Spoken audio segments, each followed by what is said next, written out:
welterweight division, and you know, he's a fearless fighter. All right, let's take a look at whether it was a knockdown or not on our instant replay. So, Tim, Dre, what do you see? A knockdown. Yeah. Short, half hook, half uppercut. That set Leatherwood down. You see it again? Hit him in the body, but he made contact with the body. If you make contact with any part of the body and the fighter goes down, it's a knockdown. And the thing was, Tim, it was coming off of him falling on his own earlier in the round, so it should have been a 10-8 round for Leatherwood. I mean, for Howard. Man, Leatherwood has knocked himself down more than Howard has knocked him down tonight. Step back. I mean, like, it's almost like he's practiced falling to the canvas. Like the soccer players. I'm not gonna lie. He's Cristiano Ronaldo of the boxing world. He's flopping like Pau Gasol used to do. But he's fought a good fight up until that last round, and I see him just slowly giving it away, and that's giving Howard confidence. You see him picking up the pace. So I'm going to ask you guys, because you've been in the ring, when you see a guy fatigued and you see him going down on your own, how do you do that? I mean, how do you take advantage of that? You just press the issue like Howard is. It instantly gives a fighter confidence when they see blood or when they see fatigue. But you can't allow Howard to tie you up. I mean, Leatherwood to tie you up inside. You see how he's tying him up? That means that Howard is getting too close. He needs to throw his punches at the further distance out, so that way that doesn't happen.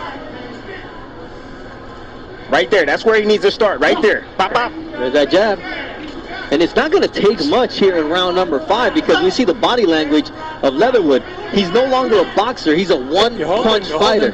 Hit him. Okay. Howard unlocked something in that last round. Body shots. He's got to get back to that in this 5th round. There it is. That's where the key is at. The key to open him up is with the body shots. Okay, you just hit him behind the head. Last time. Last warning. Last warning.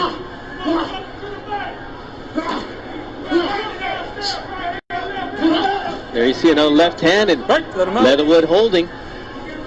He had a warning earlier in round 4 for holding. Let's see if Mike Ortega, the third man in the ring, holds him to it. But Howard dropping his hands as he come in, that's not good technique and won't work against an elite fighter. Big right hand, though. That hurt him. That hurt him. You see him fall forward with that body shot? Just the response from Leatherwood right there. I don't think it's going to take much at this point. But Howard, Step back. He's tired of having to carry Leatherwood, too. Right, let him out. Sheds. Round 5 about to come to an end here inside the bubble. We're all waiting for Mel Brooks' challenge for the WBO world title against Terrence Crawford. And let's take a look at how he got here.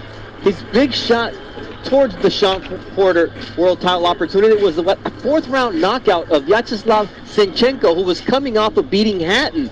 And then it was Gennady Golovkin, who he lost to by a 5th round knockout. And then Errol Spence losing in the 11th round after giving both of them tough fights. So when you look at Kell Brooks, it's not been an easy road to get here, Andre. But those fights have to make him better, especially when you look at that Sean Porter fight and how decisive that win was. I mean, you know, he didn't have to, you know, Brooke didn't have to come to the States and challenge Sean Porter. You know, he could have stayed in the UK and kind of milked that, you know, fan base a lot longer and then maybe fought, you know, that kind of fight later up the road, but he didn't. He came, he beat Sean Porter, somebody we have a lot of respect for in the game, came back against Golovkin, went up 2 weight classes there, fought Errol Spence, and now he's fighting Terrence Crawford. Hey, watch the holding. Let's go. Box. I mean, he's a throwback fighter. We talk about fighters who fight everybody. I like that. Sitting next to 2 of them. I like that about, that's what I like about Brooke. But the thing I want to talk about is the fact that Brooke is coming into this fight with 3 wins. You know, the biggest thing for a fighter is that he needs to be confident. When Brooke fought against Errol Spence, he was coming off a knockout loss to Triple G. You got to think about it. Now he's coming in this fight, restored, 3 fights back, healed up, got down to the right weight class, and now he's facing arguably the best fighter in the world pound for pound and has everything to gain. You have to understand that. Everything to gain, nothing to lose, really. He can resurrect his career tonight with 1 match and be the top guy in the sport.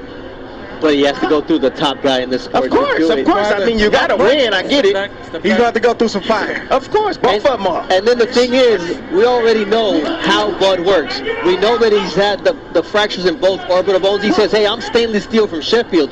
But Bud Crawford's going to be keying in on that early on and putting that to the test. I agree. Go to neutral corner. Timeout. Well, Don't push. Come here, you. No. You over here. the tape is loose on the right glove of Howard. You see the blood still flowing from his face, but his cutman's done an exceptional job on that cut because he's got stitched around working in there. Yeah, stitched around. The best in the business. Best. Saved me on multiple occasions in my career. Dre, you got cut? I know. I was like, Dre, you got cut? Come on. That beautiful face, bro. Come Listen, on. I know y'all make it seem like I just got in there and never got touched. I took a little bit of punishment. I was in some tough fights, and I got cut every now and again. Now, it was a headbutt, but, you know, I didn't get cut. you got the Tim Bradley special cut.